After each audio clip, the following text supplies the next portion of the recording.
everyone, and welcome back to another episode where the Road to Glory podcast. I'm Juliet. And I'm Cecilia, and today we are finally back with our first F1 Academy race review of the season. And we have been waiting so long for this, but we are finally here. It is so exciting that we have finally come to the first race in Shanghai. It is our second time at Shanghai, so the experienced drivers definitely had a little bit of a step up on the rookies, but it was two great, really, really good races. Yes, for sure. We were definitely treated some amazing racing here for the first weekend back. And now, before we jump into all the action that happened, I feel like we have to talk about what everyone are talking about at the moment, which is obviously, sadly, that we will have to wait a bit longer for the next round in F1 Academy and also in F2 and F3, because obviously with the situation in the world right now in the Middle East, of course, we have to cancel Jeddah in Saudi Arabia. So F1 Academy will not be racing there, and F2 of course won't either, and Bahrain is also cancelled. So we'll have to wait until Canada now for F1 Academy for the next round. Yes, it is going to be interesting. I'm glad that they are not going somewhere that is unsafe. That's the most important thing. Yeah. And we really hope that all of the conflict can be resolved and that we will be able to go back there at some point. I don't know logistically when, because it's quite a full season, but there are some rumors that maybe a race will be put in, especially for F1 Academy. Like, we have such few races actually during the season that to miss out on two races in one weekend, like, that would be crazy if it was just gone. So F1 Academy are of course not at a point right now where they can comment on whether or not they will have another race, because nothing has officially been confirmed yet. Yeah. But definitely what I've been hearing from some of the drivers, I know Alba said in a Danish interview basically that she doesn't believe this will change the season really in the terms of how many races they will be doing. The only question is will they be joining F1 for another race, or will they maybe put on their own race like they used to do in their first season? That is more so kind of the question, because obviously F1 Academy are not as restricted for where they can hold a race in terms of they are going all over the world pretty much with F1, where for example F2 and F3 are very much restricted to Europe and Middle East. So it will be interesting to keep an eye out on what will happen with that, but I feel pretty confident that we will get replacement races for these video series. Exactly. And this is a totally different situation, but last year we did have that race in Miami that was cancelled because of rain, and they fit it in later because they know how important it is. So I definitely think in the future we will get an announcement about what their plans are. It's just too soon to tell when they can reschedule it for. Yes, but now going into what happened this weekend in Shanghai. Now, obviously, when we last recorded, we didn't even know who the final driver was on the grid, which is actually insane. But of course, we had Prema and Sephora announce. Natalia Granada, absolutely amazing weekend, I would say, for her debut weekend, but we'll get onto that. And obviously, now talking about rookies, it is important to mention that we literally have 11 rookies on the grid this season, which is actually insane. Yeah, a lot of rookies. And as I mentioned, it's their first time coming to a lot of these circuits. So it's going to be really interesting to see how they handle it. I think overall this weekend, the rookies did really well. I was very impressed by them. We didn't get major moments. So that was really good. What I do want to mention is there is no Charlotte Tilbury anymore. We have Sephora now, but I just feel like the cursed Charlotte Tilbury livery, which we've spoken about a lot in the podcast if you follow us, oh my gosh, she's gone. We didn't get a chance to sage her. Let's hope the curse can stay away from Sephora because she does not deserve that. No. It was actually they realized we can't do anything. This is too cursed. We have to pull out, unfortunately. Exactly. You will be missed, Charlotte Tilbury. But talking about what actually then happened this weekend. Now, being in Shanghai, before we get into the actual action, I will say Shanghai is kind of an odd circuit when you see like which drivers really like the track and who don't. Mm. Also, like just in F1, we had Charles Leclerc talking about like how this track has never really suited him. I definitely think that is a point for some of the F1 Academy drivers as well, Yeah. because now going into the season, we have already mentioned that Alicia Palmowski and Ella Lloyd were kind of like the big favorites going into this season, and now obviously Alicia Palmowski did great, which we will get to, but Ella Lloyd really was underwhelming, especially in qualifying. But with that, I would also say last year in her rookie season, she also didn't perform well in Shanghai, and then obviously she really stepped it up from there. So like, Yeah. who knows, with the drivers who perform poorly here, it could completely change when we get to Canada. Yes, exactly. Like these are very different circuits. Obviously, no driver is going to be dominant on every single one. So we do have to keep that in mind when we look at the results, that some drivers may not suit this Shanghai circuit. Yes, but finally now actually talking about what happened on track this weekend. I feel like obviously in practice we never have too much to talk about. Also, No. if we go in depth, it will be pretty boring and we will be here for like actual hours. Yeah. But we definitely already had like a picture of what would happen going into the other competitive sessions of Alicia Palmowski absolutely blitzing the rest of the field, being way ahead of Alba Larsen in P2, and then we also had rookie Peyton Westcott in P3. Yeah, exactly. It kind of did give you an inkling of what might happen during the rest of the weekend, but we didn't have really any big moments during practice. We did have our wild card Shiwei triggering a yellow flag. I will mention that her livery is stunning. It's green. It's Yes. Road to Glory green, might I add. Um, Yes. so I love that. And on the topic of livery, I have to mention it. I'm so sorry, but Gatorade listened to Yes. me and took those horrible dots away, and the car is so much prettier. So thank you so much, Gatorade, for listening to me. Ah, I really appreciate it, and I love her now. So we are starting the season on high. Yes, actually, it almost feels like someone watching our rating deliveries episode and took notes. Yeah. Because, like, what do you mean? That is actually like the only thing they really changed about that Gatorade livery was actually the black dots that we were talking about at length. So interesting. Also, as you mentioned, the wildcard livery absolutely stunning because, like, Yeah. no notes needed to be changed on that other than the color was kind of like not the best last year because it was Yeah. kind of very pastel. Obviously, it's still pastel, but Yes. now it's green and like it pops a bit better, of course, matching our podcast as well. Yeah. So, love to see that. But now, talking about qualifying, the Yes. first important session of the weekend. Basically, what happened was that Alicia Palmowski again kind of set the pace to start off with, I will say, which didn't really come as a surprise, obviously. Also, I will mention that for some reason, probably like the track conditions being colder potentially, the track times were actually like a lot slower than the Mm. year before, which is kind of an interesting point. I just wanted to put that in there. But definitely we saw Felbermayr and Alicia Palmowski being up at the top. Also, Alba quickly joining with setting provisional pole position, actually. And I got very, very excited for one moment there.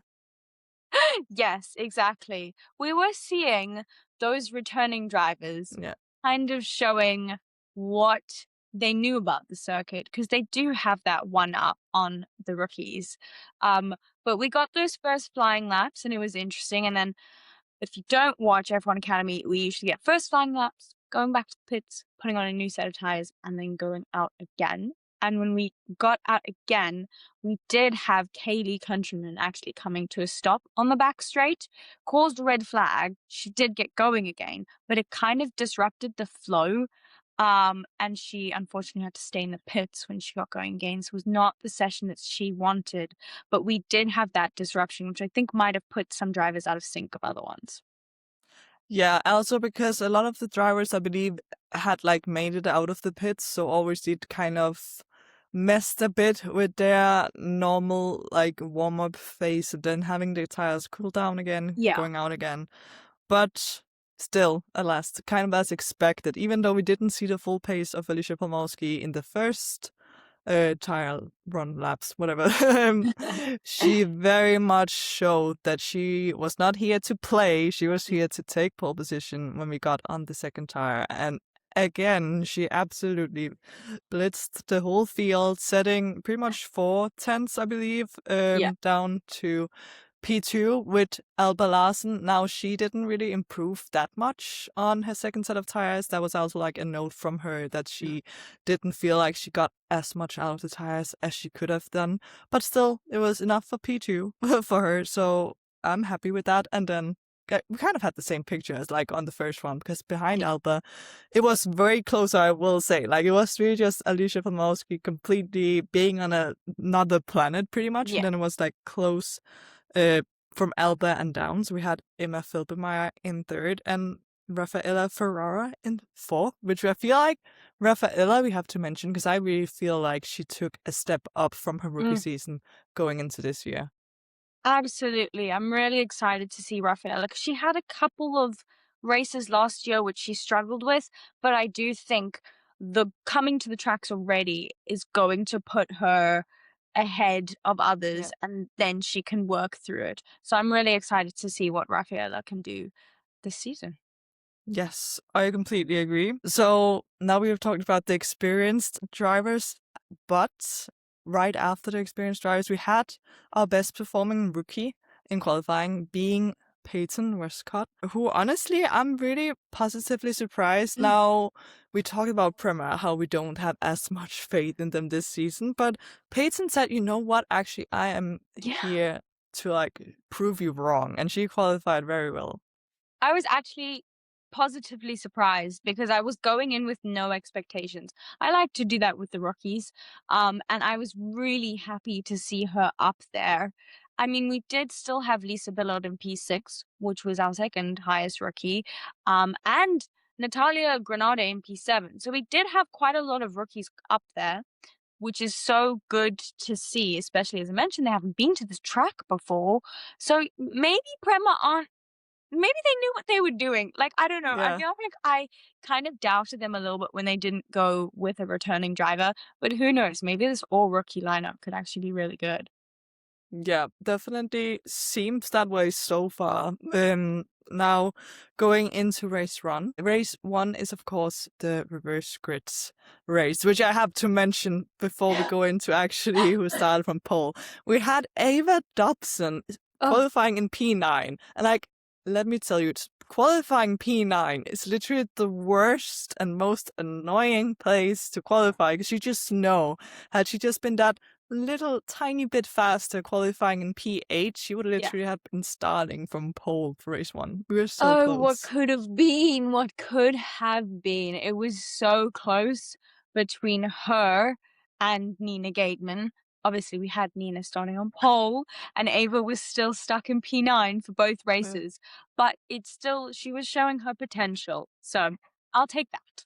Yeah, definitely like a solid start, especially considering the fact that now, yes, she is a rookie, but also beyond that, the fact that she is driving for high tech, which we have had a lot of doubts about last season going into like the championship as a new team. Now, of course, they're in the second season and it is looking like they are performing better.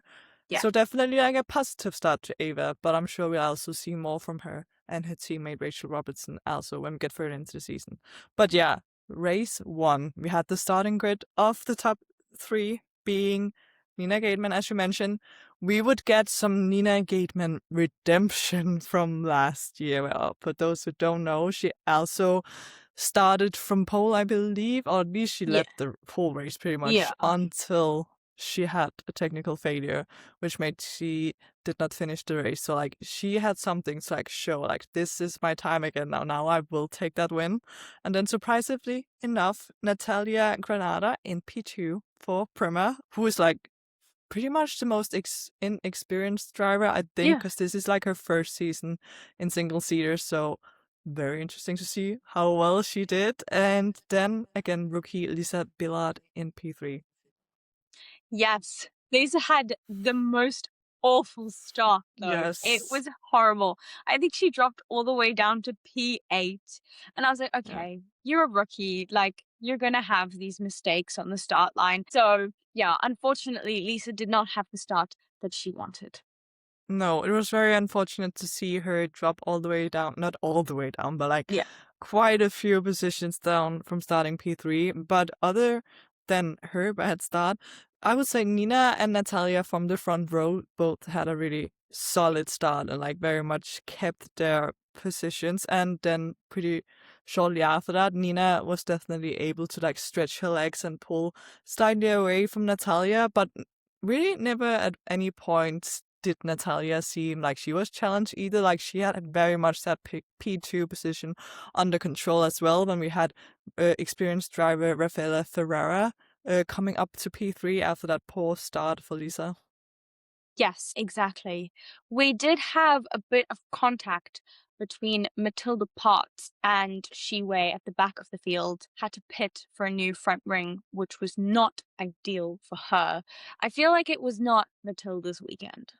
It really wasn't. I also like heard that she had some issues with the car in qualifying, and that was why she qualified so low down. Which, of course, like in these kind of lower Formula series, we often do see like if you qualify lower down the field, it's often where things happen. Things Yes, can very quickly go wrong. So that is very unfortunate for her if she did, in fact, have more pace maybe, and hopefully she'll be able to show that going into the next races if her car wants to collaborate with her. exactly. And I feel like the next big thing that happened that we need to talk about is the cause of the safety car with a damaged front Yeah. wing from Alba Larsen after battling with Emma. And yeah, it was a safety car on lap 8. There were actually two front wings out there. Like it came out from underneath Alba's car and was left on the circuit. There was another one. I don't know if that was Matilda's maybe that was there. But safety cars are always interesting in F1 Academy. Yes. Also, I do think it was kind of an interesting call making it a safety car, considering the Yeah. fact that it was literally just like front Oh, wing someone, yeah, could like run in, pick up. I don't know. Maybe I don't know if they have virtual safety cars in F1 Academy. All of a sudden, I don't even remember if that's an option. Not. I have no idea. My mind's No. also on black. Yeah, but either way, I feel like it was kind of dramatic Yeah. having a safety car for that. Like, it's not like a car is stuck on the track and they need to have a vehicle in or anything. But yeah, of course, the race control decided that was the right choice. Also, like, what led to that incident, I feel like it's kind of harsh on Alba saying, like, it was a really bad mistake she did because yes, she wasn't, like, supposed to get any room going on the inside where she did. Like Yeah. she didn't deserve the room or whatever. But I don't really think she really thought she was making an overtake attempt. I just think she kind of tried to take a different line and then expected slightly more racing room from Emma. Because I was like looking back at it when, especially with the Danish commentators, I don't even think that commentator noticed what even happened. And then it was all of a sudden, oh, she lost the front wing. So like it was a very subtle, small mistake, and Yeah. of course, yeah, she shouldn't have put her nose in there, and it obviously that is the risk you take. But we do thank Alba for at least making something happen, because like things were just actually like the drivers were just driving in a train Yeah. at that point. Like no one were really doing anything. Yeah, there was really not that much happening. It was like there weren't that many battles going on. So the safety car definitely shook things up. But Yeah. once it was over, we had a really good start for Nina, which I was happy because I was rooting for her for the Yeah. redemption. Obviously not good for Alba because she had to box for a new front wing. I was also about to say, like, can we talk about the fact that MP really thought, you know what, let's just leave Alba out and see if she can drive without a front wing. Like, what is the thought process behind it? Because she literally had like, she had the option Yeah. to pit during the safety car and change the front wing. But for No. whatever reason, they were like, no, no, no. We'll test out how aerodynamic this car is without a front wing. Obviously, it didn't go well. She did have to pit like the lap after the safety car came in. But I just don't get the reasoning Yeah. and like actually leaving her out there. But it didn't really matter in the end. I would probably have pitted her to begin with. But of course, like, if somehow magically the front wing didn't make a lot of difference, she could have saved some positions. But of course, like, she dropped way back after that. Yeah, very unfortunate for her. Someone else I feel like we have to mention about the safety car restart was Natalia again. She Yeah. had a great safety car restart and kind of got right behind Nina. And that was like, I'm just really impressed with the entire weekend that Natalia had. Yes, she was honestly so impressive going into literally her first race in single seaters, because we do talk often about like a lot of these rookies, this is like their first full season of single Mm, seaters, but often they've done like some kind of winter series where they like test out an F4 yeah, car. As far as I understand, like she hasn't even done that. Like she has just had the testing in F1 Academy. So like very impressive. Actually going in, yes, now it is reverse grid. So like even though she just qualified P7, she is mm, then bumped up to P2. But like yeah, being able to stay there is super impressive, because we did see a lot of the time last year where in reverse grid, rookie drivers would qualify high and then like drop down to the field across the race. But she didn't. She really did an amazing job of staying in P2. exactly. And now that we're on the topic of rookies, I will say if Oh, you go a little bit down, the yeah. battle between Ava and Rachel and Lisa for P8 was insane. It was such good racing, very clean, but I was holding my breath because they were so close to each other, and I was like, someone is going to make a mistake and crash all three of them out. Yes, you could definitely tell like they knew that 1 point for eighth was were up for grabs, and every Yeah. point matters. Obviously, all of them being rookies, maybe not being as experienced yet, all wanting to get into the points for the first time. I will also say, it was kind of an interesting team radio we had for Rachel Robinson, I believe, because obviously Rachel and Ava are teammates for high Mm, tech. So usually when we get team radio for like someone battling their teammate, we get like, oh, remember full respect between yeah. teammates. Like we see that a lot of the time. No, no, no. Here we had like the complete opposite of a team radio where it was literally like, don't play nice. Like actually like get your elbows out, which like, okay, interesting team radio. I was like, but of course they are here to race for themselves. But I Yeah. feel like that was very much the opposite of what you usually would um like see from like a team radio of like some teammates actually battling it out. Exactly. And like ultimate at the end of the day, you are getting points for yourself, but you're also earning points for the team. And high tech really need to do better in the championship this year. So if I Yeah. was from them, I'd be like, race hard, but race respectfully. But you know what? Who knows what was going on? Maybe Rachel needed that motivation to get her going. Yeah, and respect to that, honestly. Yeah. But out of those three, who came out of top on top was Lisa Billard, stealing that last point and her first point on debut as well. But I like talking on rookies like on debut. We obviously Mm. already mentioned, but we literally had Natalia Granada getting that podium on debut. Actually, absolutely insane. Behind Nina Gateman, who finally got her redemption, winning in Shanghai. We all loved to see it. That was definitely very much deserved that her car didn't break down this Yes. year. And also, like in the, I believe it was literally in the final lap, we also Mm. had a change for podium positions, which I kind of felt bad for Rafael Ferrara. She had really Yeah. defended that P3 the whole way through, and it like in the end, she did get passed by Emma Felbermayr and went down to P4, which was still her best finishing position in F1 Academy. So still a small win for her, but unfortunate to see her lose out on the podium. Yeah, a late move. That battle was going on Yeah. literally until one of the final corners. It was stressful, but Emma Felbermayr did come out on top and started her weekend off pretty well. We will continue to talk Yeah. about that. But then we also had Alicia Palmowski in P5, Peyton in P6, and Elloyd in P7, which was good for an okay qualifying to be there. Definitely. I also like talking about Emma Felbermayr. Obviously, we'll get more to her when we get Yeah. to race two. But generally, I really think she is one of the returning drivers that also we also haven't talked a lot about her. So like Mm, we are not better than that. But like in general, she is one of Yeah, the returning drivers that, like, maybe kind of has been slept on because, like, I she agree. did have a decent rookie season. Also had a win or two. I actually don't remember how often she got on the top Yeah. step, but she had some good results in her first Yes. season. It's like very positive seeing her really starting off strong because I don't think a lot of people necessarily thought she would. Like, a lot of the focus was on Alicia Palmowski and Ella Lloyd. Like, that is for sure.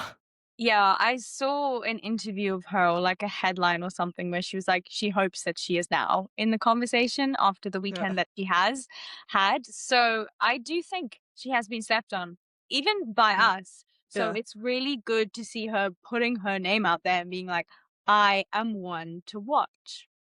Yes, definitely. Because going into race two, obviously that was the race where Emma started P3, and we Yeah. had Alba P2, Alicia P1.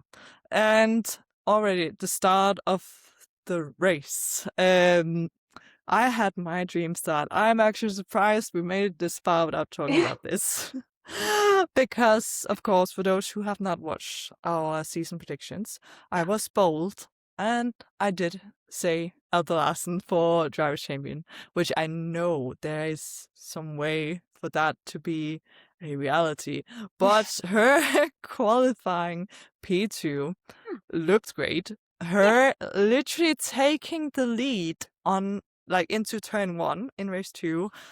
My predictions were looking great once again, but we all know that I just curse everyone that I ever predict. I actually think next year predictions are cancelled. Yeah. It is not safe for I'll the do mine. drivers I mentioned. Yeah. So I'll doing it, but you are not allowed to no. anymore. Actually, I'm like just sitting listening to your predictions next year. stay away from my drivers. You are not Yeah. allowed to predict any of them doing well because it's No. actually crazy that everyone you predict, just their luck immediately goes downhill. Yes, also it's not even like they're just purely performing badly. Like they Yeah. are actually up there with like literally. Like we have to go through this for those who may be new to the podcast. For F3, I Yeah. said Noah Slumstill. Okay, so he didn't have the best qualifying, but literally in the race with the big points in the feature race in F3, he was looking at a P3 finish, like a podium finish. He ended up out of the points because he got a 10-second penalty. We have F2. I predicted Martinius Stenschhorn, who qualified P2 like Alba. He was literally running in P1 at the time when his teammate Alex Dunn decides, no, we have to crash out of this race, out of the points. Now I said after that weekend, if we have the same in F1 Academy, I'll jump out my window. Actually, like I live in a basement, so I'm okay jumping out the window. But like, what do you mean? She starts P2, has an amazing first lap, couple of laps. She led like a lot of laps Yeah. until we had the safety car. Because again, with race two, honestly, not a lot happened. Obviously, we had Alicia drop down to P3, so Yeah. Emma Felbermayr moved up to P2.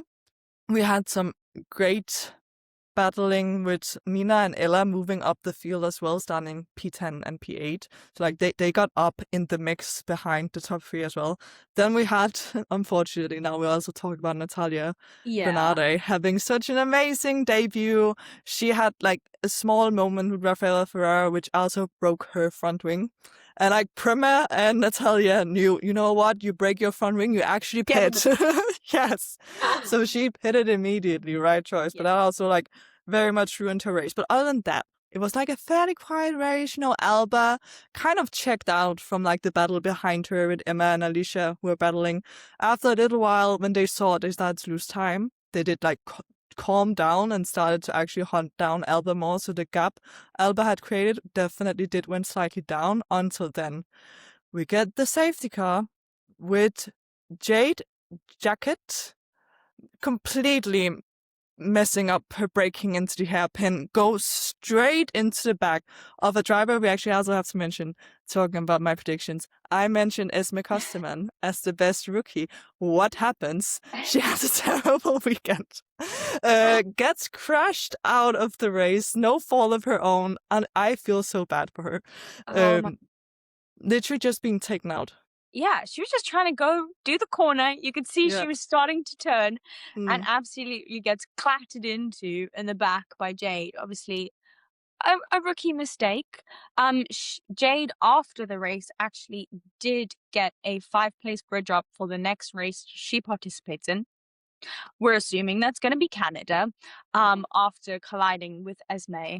So because we know she didn't mean to, but mm, it's still it's a mistake, and yeah. um, she had she has to get the grid drop. Yeah, still a very critical mistake for sure, and definitely Yeah, not how she wanted to start her F1 Academy season, I'm sure. Very unfortunate that Esme Kosterman had to be taken down in the fall with her, but that is what happens sometimes, unfortunately. But yes, that of course triggered the safety car with both cars being stuck on track at the hairpin. Now, that is where things go wrong, because now, Alba Larsen, she's only 17, I will say, so she is yeah, still, even though she's a second-year driver, she's still one of the youngest of the drivers. Like, she's, what, a year older than the rookie drivers. So, exactly. definitely, like, measuring out of experience, she still doesn't have a lot of experience. So, yes, of course, this is Alba's first time where she's leading and having to do a safety car restart. And mistakes can happen, and mistakes did happen. Now, actually, like the initial start, like when she decided to go, was fine, but she said after the race, which we all could see, that she was definitely caught out by how cold her tires were. So she Mm, definitely didn't do the correct prep when the safety car was ending. Also, it was really cold in Shanghai, so maybe that caught her out slightly. So on 2 cold tires, she had a snap of oversteer, and unfortunately went into the gravel bit there and went all the way from P1 to P8, which was definitely painful to see and not what she needs if she wants any chance of actually challenging for the title. But I feel like people are being kind of harsh on her, because I feel like mistakes like this can happen, and what is defining if like this is not good enough is if she does a mistake like this yeah, again. But like if she learns from it, I feel like it isn't the end of the world. I agree. And like ultimately, F1 Academy is a learning space, and yes, she's backed by Ferrari, so she maybe hold to different standards in that sense. She is backed by this incredible team, but she is still coming into her first race in her second season. So it'll be interesting to see how she progresses forward from this and what she learns. Yeah, and I also think the important part for Alba and Ferrari going out of this weekend is that she definitely showed she had the pace. She had the pace to qualify P2.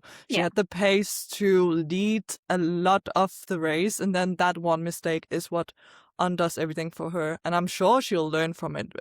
It is only a problem if things like this continues to happen. So it will be interesting to see moving forward. Also, like, even though it's not the race weekend you want to start off with, we do see that still, like, most of the title contenders last year also had a weekend. Yeah, okay, maybe it wasn't their own mistake, but like most of them had like an off weekend. So maybe Yeah. now the off weekend is out of the way. Also, like, I'm sure, like, if I had predicted anyone else, Alba would have won the race. Like, it is actually Exactly. just my fault. Yeah. It's all your fault. Just take it. Yeah, I'll take it on me. And from now on, I'm canceling my predictions, actually. I'm making new ones before we start the season up again. So we Yeah. can, like, cleanse everyone. Just forget everything I've said about any of my drivers. I don't, no, it didn't happen. No, Okay? we don't condone this. We're gonna No. sage you. Next time I see Yeah. you, I'm gonna sage you Yeah. so that we get better. But back onto the race. I actually Yeah. don't think we had that much happen after they kind of got back into their order after Elba joined. Until shame. Our wild card driver, she did not have the weekend that she would have been hoping for because Rachel and Shiwei had contact and they both landed up spinning. Rachel locked up and kind of crashed into Shiwei, only caused yellow flags. Actually, this part of the race really confused me because we had yellow flags out for ages. And I was like, are we going to go into safety car? Are we yellow flagged for debris? Like, I was very confused during that. Yeah, I agree. Also because like when we literally come from race one the day before, where they call the safety car for literally just the front wing, I'm like, could we have just used this long period of yellow flags for that yesterday? Yeah. But no, very odd to see, honestly. But yeah, as you say, not much else crazy happened. Rachel did, like Jade, get a 5-place grid drop for the next time they go racing. Yeah. So very unfortunate for Jade and Rachel, but that is also again like part of learning. They are both rookie drivers this season, so I'm sure they'll come back stronger. But yeah, after we had Alba drop down to P8, at least she still got points. That is something. She is still within the top 10 in the standings. She did go away with 4 points for P8, but like after she dropped off the top 3 positions, things just stayed the way that they were behind her, actually, with the order of Emma Felbermayr. Alicia Yeah. Pomorski, I will say, she was like right behind her. So she did try to get Yeah. that first win, but like wasn't quite enough. And then we had Peyton Westcott, another rookie debut podium in P3. I was really happy to see Peyton up Yeah. there. Lovely to see Mercedes. And Mhm. Doriane was giving Yeah. out the trophies. And I was like, that's so nice that like the person who Yeah. took over her seat is on the podium and she's giving trophies to people that she raced with. That just really made my heart warm. Yes. And I was really happy with that podium, even though I didn't get the Alba on the podium. I feel like maybe that is also just a curse. Like now that I feel like when it is put out into the universe that it is this stat that she knows, like, oh, I have never been on the podium. That is Yeah. an extra pressure, I think. We need to like move on from that. Hopefully she'll very soon get that first podium. But other than that, I was very happy with who we saw on the podium, a mixture of experienced drivers and rookie driver Peyton. Also, now that we are on the topic of Peyton Westcott, now obviously I'm a big Mercedes girly, for those who don't know. I don't really get what is going on with Mercedes and Peyton, because we know obviously from Doriane, when she was driving for them the past 2 seasons in F1 Academy, she was like an actual ingrained part of the junior Mm. like academy thing. Like she was actually a part of the Mercedes junior team. Yeah. Now Peyton isn't officially a Mercedes junior, which I feel like is super odd. Like that is very much giving me Haas picking a driver because they have to pick a Yeah. driver. Like what is up with that Mercedes? But also, like, Peyton's performing so well, why would you Yeah. not want her in your academy? Do you not have space? Like, Dorian isn't there anymore. Surely it would just make sense to bring her into the academy. So I'm confused about that. If any Mercedes employees or someone who knows the deep workings of the Mercedes Junior program, can you please explain to us why this is happening? Because it is interesting because I do know they have a female driver named Luna Fluxa, actually, one of the Oh, Fluxas, they are yeah. everywhere. But she is only 15, so she's not old enough. So actually going into this season, I was expecting Mercedes to pick a second-year driver because I had like Yeah. the vibe that maybe they would just want someone they could place for like 1 year, and that is also kind of the vibe it's giving off now that they are not actually giving Peyton like the full "you are part of our junior team" vibe. So it will be interesting to see if like she'll switch to another team Mm, or like sponsor next year, because it does kind of feel like they're kind of waiting for yeah. Luna to be ready to take that Mercedes sponsored seat in F1 Academy. But of course, we have to wait and see on that. Yeah, it is something to keep track of and to look out for, but strange and definitely something to note and point out. But I will say we had Nina Gaidman in P4, so a really good weekend for her overall. Not a podium, but still some good points. And Ella Lloyd in P5, even with the bad qualifying, she did work her way up there. Yes, it was definitely not as bad as it could have been when you No. see her qualifying. Now, in the start of the episode, I did mention how some of the drivers may not like the circuit, and I did go back to check Ella Lloyd from last year. Now this year she qualified P10. Last year she qualified P11, and she still ended up being the highest ranked rookie at the end of the season. So I definitely don't think we should write off Ella No. Lloyd just yet, even though now officially in the standings she is down in P6 with 13 points. So now, talking about the standings, of course, we have Emma Felbermayr leading the championship, which I don't think a whole lot of people were expecting. No. So really happy to see her up there, and also closely followed by Alicia Pomorski, which I'm sure like a lot of more people were expecting to see her up there. And also Nina Gateman. So we have like a top 3 of returning drivers, and then we Yeah. start to have like Peyton Westcott in P4. So definitely really good by her. And I also will say Alba Larsen is P9. So Yeah. like it's not like she's absolutely nowhere we can work No. from here. It's fine. Exactly. One thing I do want to mention about the race results is Ava Dobson got a point. Yes. We celebrated that 1 point as if it was a win. Honestly, I was like, please keep this P10. I Yeah. need this point. So she's showing positives. Megan Bruce was in P9, which also I was really happy for her. I feel like in my mind I have Ava and Megan on a similar level because they were both battling Yeah. in GB4 for that best women driver title. So very good to see them scoring some points on debut. Yes. Very solid start, I would say. Yeah. Especially like comparing to some of the other rookies where they maybe actually, for example, Ella Stevens, I feel like she went in kind of with a lot of hype, obviously being backed by McLaren, but also the fact that she was actually the fastest driver in the rookie test they did last season. Yeah. She unfortunately had a kind of off weekend and didn't manage to get into the points, but then again, this is just the first race weekend and a lot can happen from here. Exactly. I actually don't think I have any more points to talk about from the weekend. I think we kind of covered everything.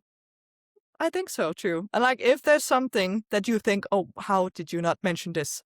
Let us know in the comments what we may not have had the time to talk about here if you feel like something important we missed. But I'm sure we can all agree like this was a really great start to the season. And we Yeah. absolutely cannot wait for the second race. Now, unfortunately, of course, it will be slightly delayed. We have to wait until Canada, but I'm Yes. sure it will be worth the wait.